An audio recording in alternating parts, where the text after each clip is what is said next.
Hola, ¿cómo estás? Seguimos con el tema de estar conectados con Dios. Y en esta ocasión queremos hablar acerca de estar conectados con el carácter cristiano, el carácter de Cristo.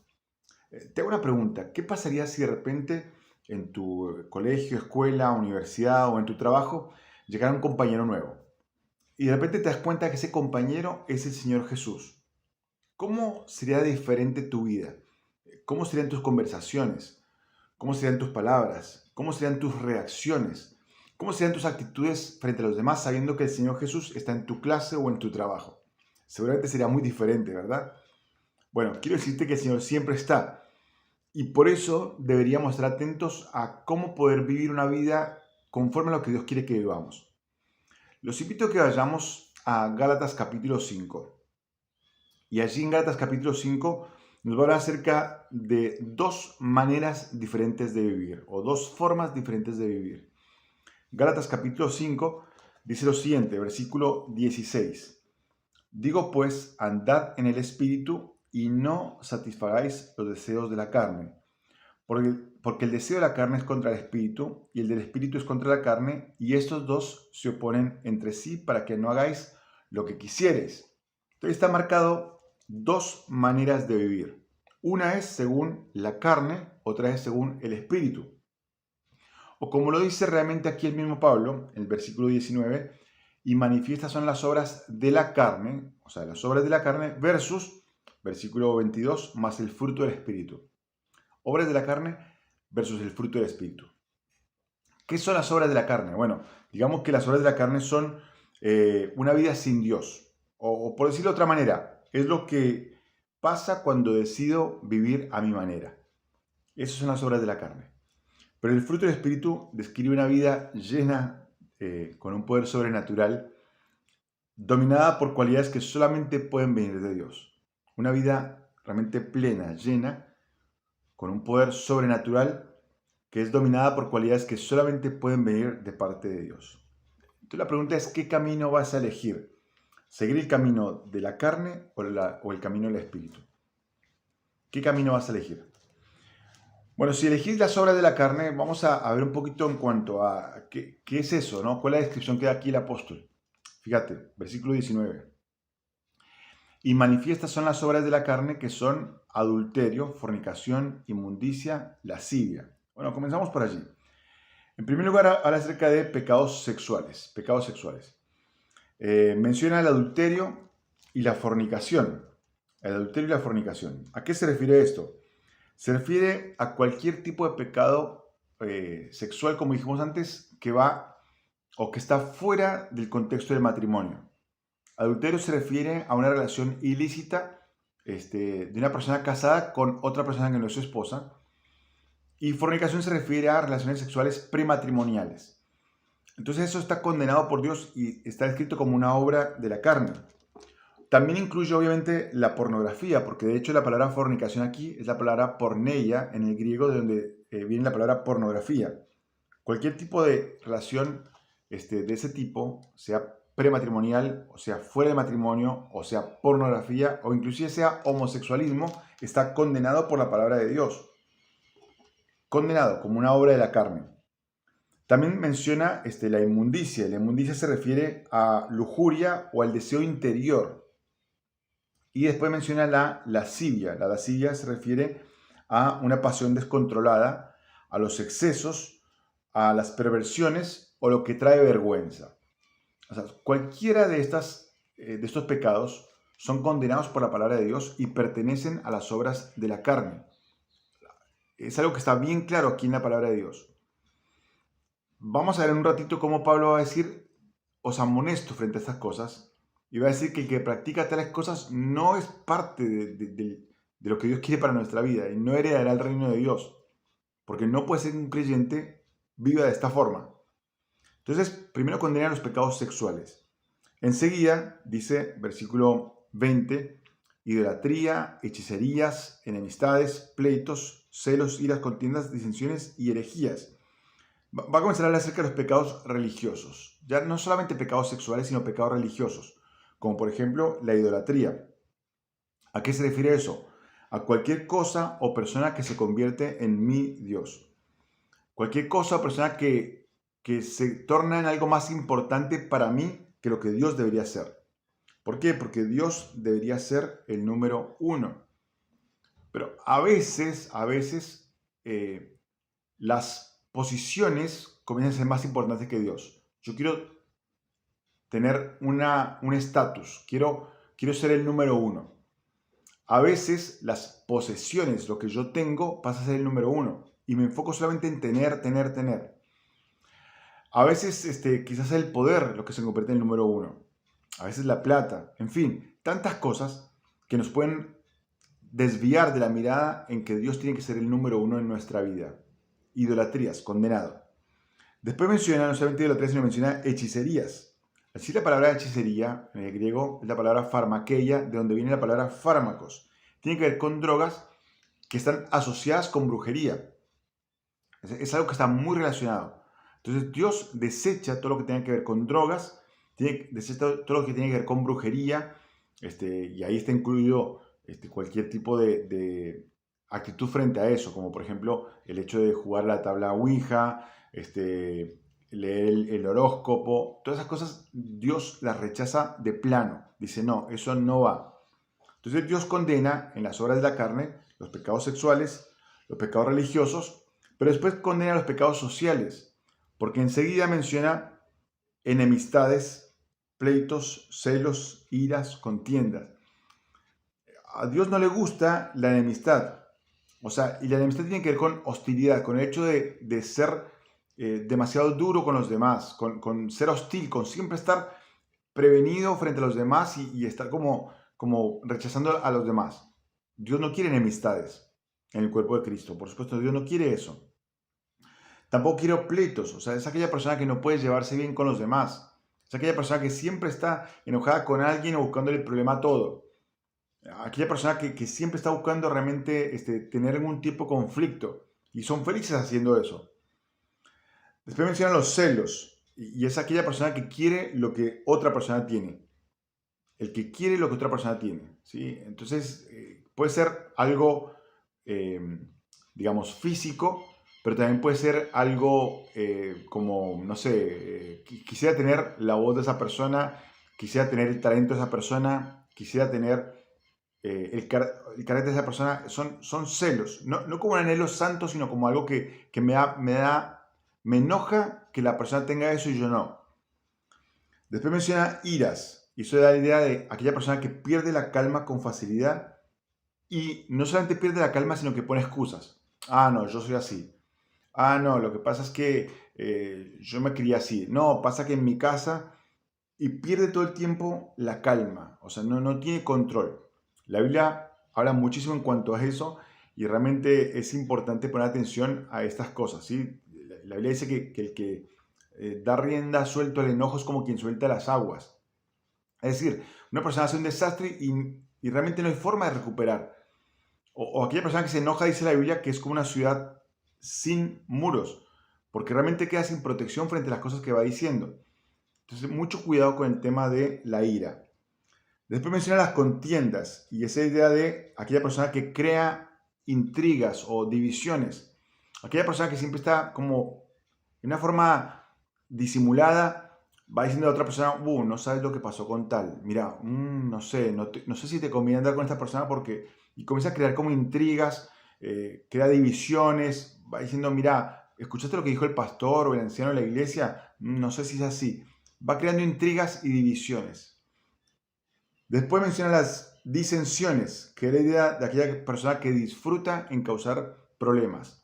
Disfruta en causar problemas. Bueno, basta con abrir las redes sociales y te vas a dar cuenta de la cantidad de gente que disfruta en causar problemas. ¿Sí? Van diciendo, poniendo cosas, posteos que son polémicos para que la gente reaccione y comience la gente a entrar en ese juego de discusión en redes sociales. Eso no conviene, no conviene para nada. Después de eso, de disensiones, menciona también herejías. Herejías de la idea de cautivar una ciudad, de dividir con diversas opiniones. Aquella persona que va metiendo ideas erróneas en cuanto a Dios, en cuanto a la verdad. Y ahí causa un problema gravísimo. muchas sectas en el mundo nacieron a raíz de personas que decidieron meter ideas falsas de una forma solapada, por la ventana, nunca entrando por la puerta, sino siempre por la ventana, queriendo como engañar a los desprevenidos y de esa forma causando divisiones en la iglesia.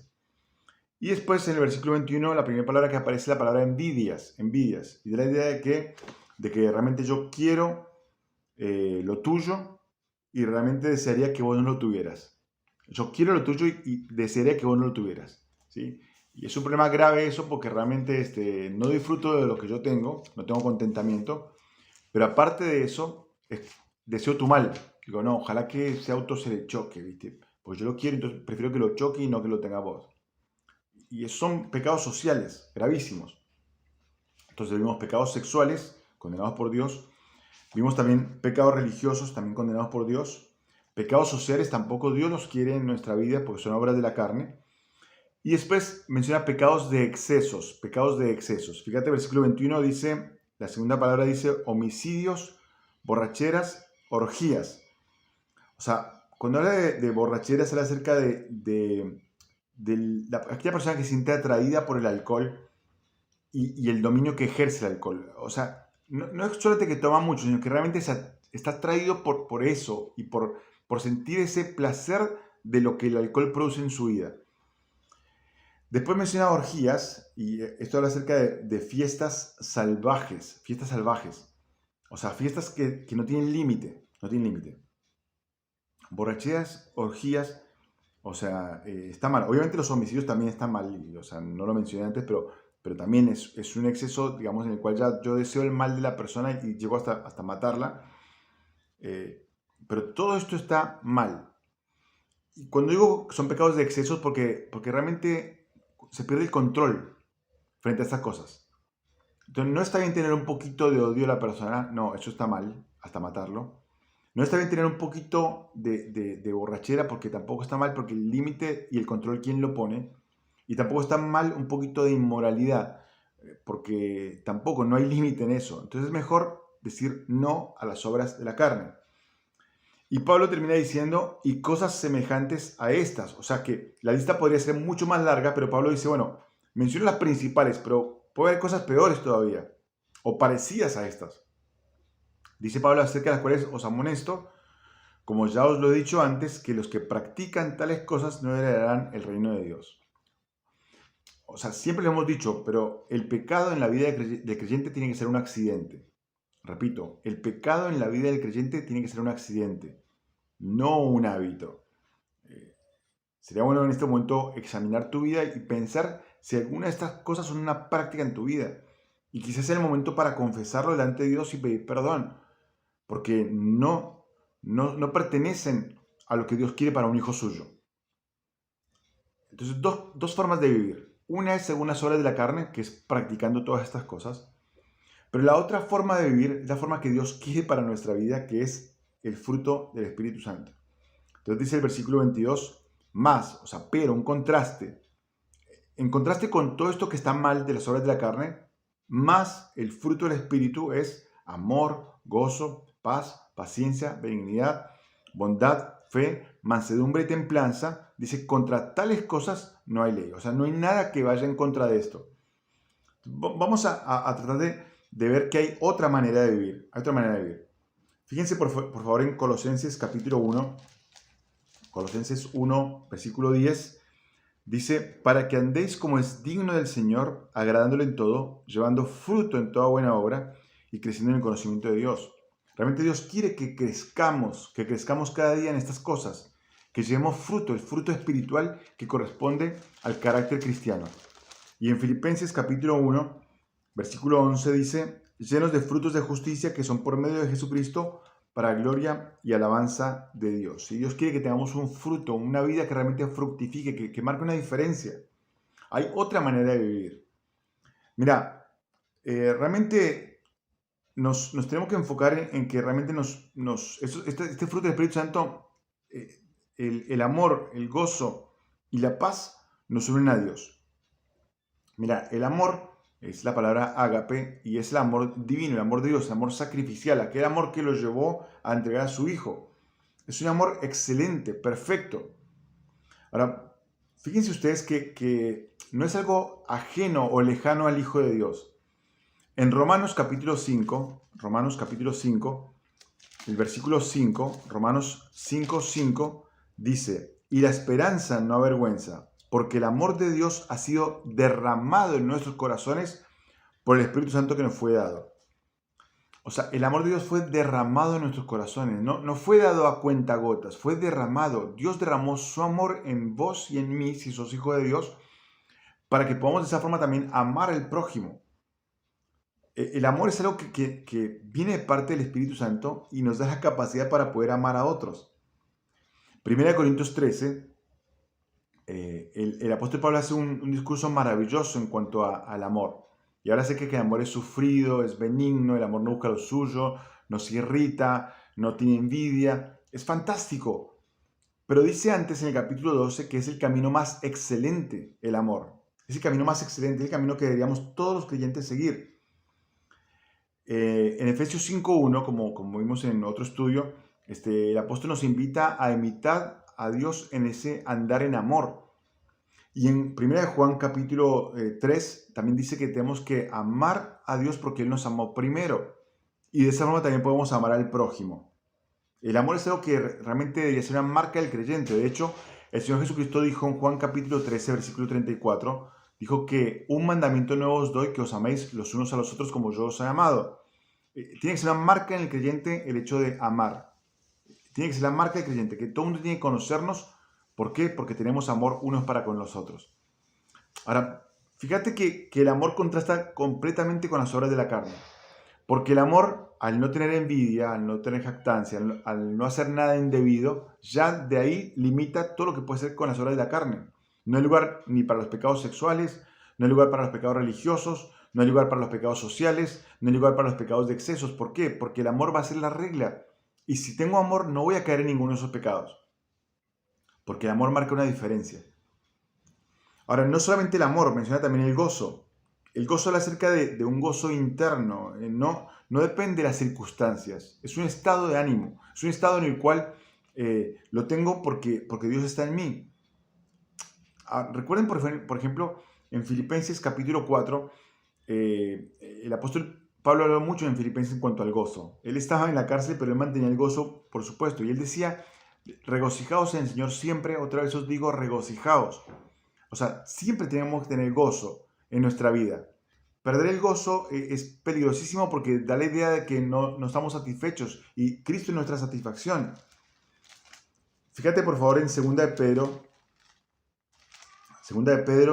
capítulo 1, versículo 8, dice, porque si estas cosas están en vosotros y abundan, no os dejarán estar ociosos y sin fruto en cuanto al conocimiento y el crecimiento de nuestro Señor Jesucristo. O sea, tiene que abundar el gozo en nuestra vida. De hecho, en Hebreos capítulo 12, versículo 2, dice que el Señor Jesús, por el gozo puesto delante de Él soportó el oprobio. Él soportó la cruz por el gozo puesto delante de Él. Entonces, amor es fundamental. El gozo también, porque el gozo me ayuda en la vida cristiana a demostrar que Cristo está en mí. Él es suficiente. Y después menciona la paz. Y la paz es estado de reposo del alma. Es un estado que está asegurado por la salvación en Cristo. Es tener contentamiento a pesar de las circunstancias. Es el hecho de descansar en saber que yo tengo paz con Dios, porque dice Romanos 5:1, justificados pues por la fe tenemos paz para con Dios. Esa paz llega en el momento de la salvación. Estoy justificado y tengo paz para con Dios. Pero después se convierte en la paz de Dios, como dice en Filipenses capítulo 4, versículo 7, la paz de Dios que sobrepasa todo entendimiento, en el cual la gente no puede entender cómo puedo tener esa paz si está todo mal alrededor. Bueno, tengo paz porque descanso y confío en que Dios tiene el mejor plan para mi vida. Esos tres, el amor, el gozo y la paz, vienen de Él y realmente nos une mucho a Dios. Nos hace ser como Él, imitar su carácter, porque Él es amor, Él es gozo y Él también es paz. Los siguientes tres manifestaciones del fruto del Espíritu Santo nos relacionan con las demás personas, con los otros. Entonces habla de paciencia, de benignidad y bondad. La palabra para paciencia es la palabra macrotumia, que es la idea de tener el ánimo largo, largura de ánimo, de aguantar, de soportar. Es resistir con valentía en tiempos difíciles. Es poder realmente soportar a los demás. Pablo lo dijo así en Efesios capítulo 4, en el versículo 2, Efesios 4:2 dice, con toda humildad y mansedumbre, soportándoos con paciencia los unos a los otros. Realmente necesitamos tener esa paciencia para poder estar bien con los demás, para poder realmente amar al prójimo a pesar de lo que sea o como sea. Macrotumia. Después habla acerca de benignidad. La benignidad habla acerca de una ternura e interés por los demás. Ternura e interés por los demás. Es una bondad exagerada. Bondad exagerada. En Colosenses capítulo 3, Colosenses 3, el apóstol Pablo dijo así, Colosenses 3, versículo 12, dijo, soportándoos unos a otros y perdonándoos unos a otros, si alguno tuviera queja contra otro, de la manera que Cristo os perdonó, así también hacedlo vosotros. ¿Sí? La benignidad es exagerar en la bondad. Es realmente me intereso y muestro ternura constantemente hacia los otros. Y la bondad es amor en acción. Amor en acción. Bondad es amor en acción. Es hacer algo para que mi prójimo pueda estar mejor, para que él pueda estar bien. Eso es importantísimo. Dice en Efesios 5:9, porque el fruto del Espíritu es en toda bondad, justicia y verdad. ¿Sí?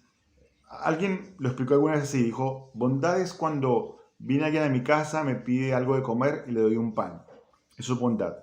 Y benignidad es cuando a ese pan le pongo también manteca y dulce de leche y se lo doy a la persona. Es bondad exagerada. Entonces, 3 nos unen con Dios, amor, gozo, paz. 3 nos relacionan con los otros, que son paciencia, benignidad y bondad. Y los siguientes 3 nos hablan de nuestro carácter interno.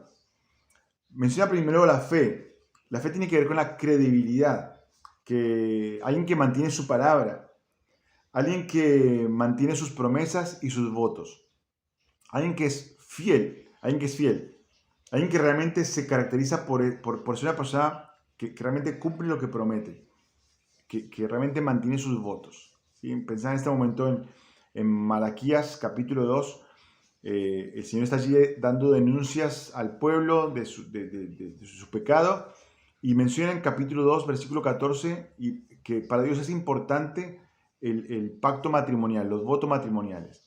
Una persona que tiene este voto, esta fe, es una persona que mantiene también sus votos matrimoniales, que se mantiene fiel a la persona que eligió estar para siempre o que Dios permitió que se unieran para siempre. Fe.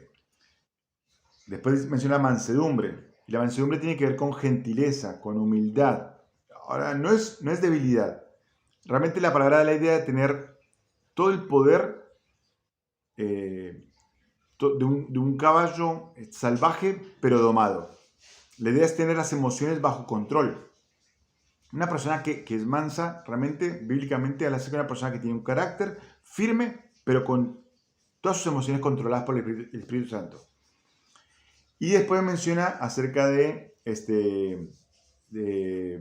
templanza, ¿no es cierto? Y la templanza tiene que ver con dominio propio, con el hecho de poner mis deseos bajo el control de Dios.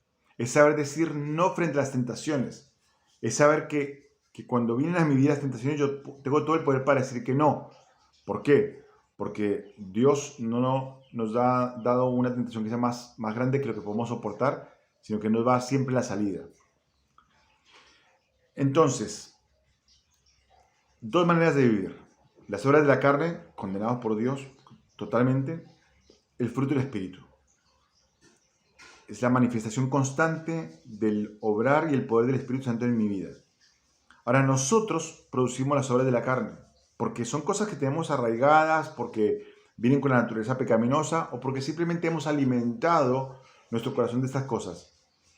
Pero el fruto del Espíritu Santo no se produce dentro mío. El fruto del Espíritu se produce en Dios.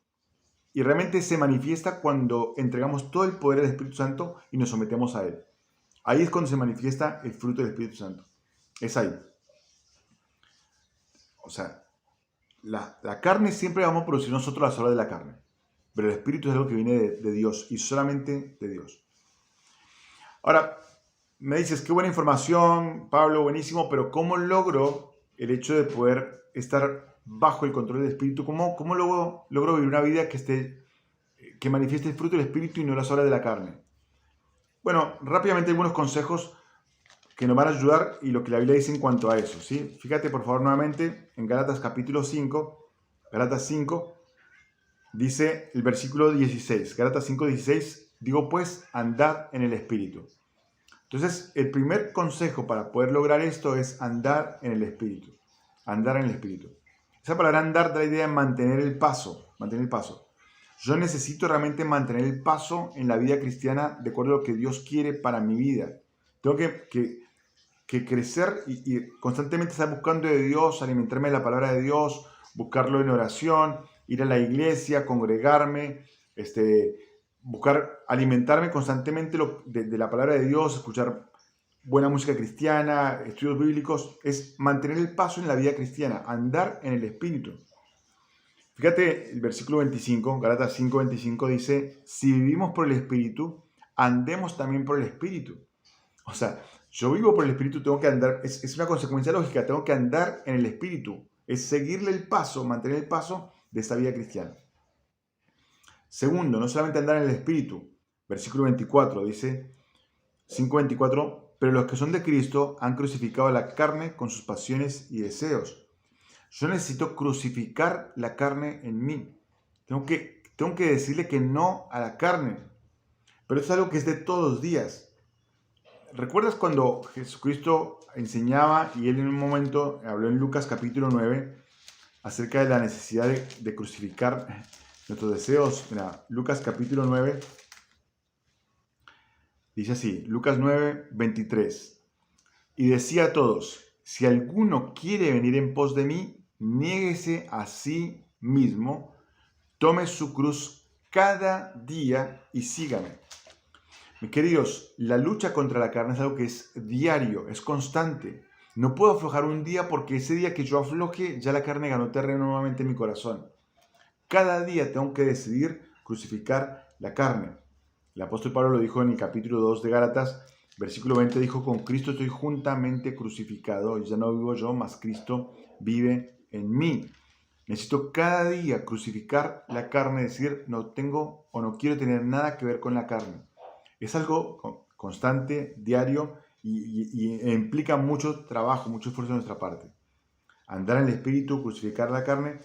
Versículo 26 de Gálatas 5, Gálatas 5, 26 dice, no nos hagamos vanagloriosos, irritándonos unos a otros, envidiándonos unos a otros. El tercer consejo es preferir o poner primero a los otros antes que a mí. Fíjate que habla acerca de unos a otros. No tengo que creerme mejor que nadie, no puedo ser vanaglorioso. No tengo que hacer cosas para irritar a mi prójimo. Y no tengo que hacer nada en el cual manifieste envidias a mi prójimo. Tengo que poner a mi prójimo por encima mío. Es lo mejor que puedo hacer. Fíjate por favor en Romanos capítulo 12. Romanos 12. Dice así la palabra de Dios, Romanos 12. Versículo 9 dice, el amor sea sin fingimiento, aborreced lo malo, dice Pablo, seguid lo bueno. 10. Amaos los unos a los otros con amor fraternal, en cuanto a honra, prefiriéndoos los unos a los otros. Es decir, yo prefiero el bienestar de mi prójimo antes que mi propio bienestar. Es lo que yo prefiero. ¿Qué más? ¿Cómo para manifestar ese fruto? Bueno, vamos a Juan capítulo 15. Juan capítulo 15. Y allí el Señor habló acerca del fruto también. Y lo dijo así el Señor en Juan capítulo 15. Dijo, yo soy la vid verdadera y mi Padre es el labrador. Todo pámpano que en mí no lleva fruto, lo quitará. Y todo aquel que lleva fruto, lo limpiará, para que lleve más fruto. Ya vosotros estáis limpios por la palabra que os he hablado. Permaneced en mí y yo en vosotros. Como el pámpano no puede llevar fruto por sí mismo si no permanece en la vid, así tampoco vosotros si no permanecéis en mí. Yo soy la vid, vosotros los pámpanos, el que permanece en mí y yo en él, este lleva mucho fruto, porque separados de mí, nada podéis hacer. Entonces el siguiente consejo es un consejo bastante completo, tengo que permanecer en Cristo, permanecer en Cristo. Y cuando permanezco en Cristo, veo la necesidad de estar limpio constantemente, de limpiarme todo el tiempo. ¿Por qué? Porque quiero llevar más fruto, y quiero llevar mucho fruto. El que lleva fruto, el Señor lo va limpiando, lleva más fruto, y permanezco en Él, y voy a llevar mucho fruto. Mis queridos, el secreto de este caminar en el Espíritu es simple, tengo que seguir el camino del Espíritu Santo. Cada día, ¿cómo? Andando en el Espíritu, manteniendo el paso, crucificando la carne cada día, poniendo primero a los demás por encima mío, de mis deseos, pero también permaneciendo en Cristo, limpiándome para poder llevar cada día más fruto y mucho fruto. ¿Qué harías si de repente en tu colegio, escuela, universidad o trabajo llega un compañerito nuevo, un compañero nuevo y te das cuenta que es el Señor Jesús? Bueno, si estás andando en el fruto del Espíritu, seguramente vas a estar muy feliz porque el Señor te va a mirar con agrado y va a decir, bien, buen siervo y fiel. Bien, buen siervo y fiel. Conectémonos con Dios nuevamente en el carácter cristiano. Así que bueno, que Dios te bendiga en este día.